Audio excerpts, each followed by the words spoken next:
ngasi nongalamdai kongba turel kaibadagi maikei adomdasu isaugi awaba mayoknaba HOURE tongan turel gi Moukhatlakpa Eshing na Imphal Velley gi Mapham kya Thumjinkhibadagi Awaba Mayoknari Manipuri gi Mapham sinba thungna churakhiba nongna maram oirga state asigi maru oiba turel sing maru oina Imphal Nambul KONGBA amadi Nambol gi imai ka hena wangkhalakpana maram oiraga turel mapal de laibi yumsik mikupna humsing na lainari marak asda kongba turel gi imai ka hena wangkhalaktuna turel asigi tongan ba launambal gi paringda ifut lakpa amadi ising pathokpagi thokdok sing thokraba matung ngarang nongalamdai da kongba irong mapada kongba turel gi launambal phit yankhai hena kaiduna maikei adomda ICHAO mayoknari Imphal turel gi maru haibadi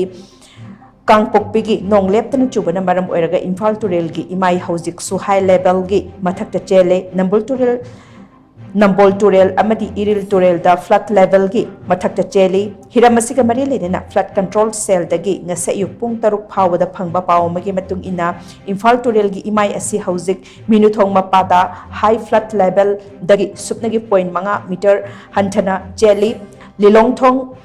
mapadana Imphal turel gi imai asi high flood level gi mathakta chele Nambol turel gi oina turel asi gi imai asi high flood level gi mayada meter 783.5 ta chele Nambol turel na hojik high flood level gi mathakta cheli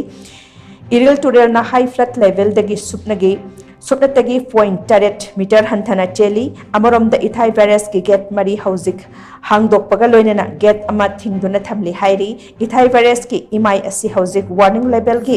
makhada meter 769.03 da chele ICHAO asiga mari leinena water resource department na hangduna thamliba flood control room number 038524515550 da ICHAO ga mari leinaba emergency khudingmak pau phawrpa yagani hairi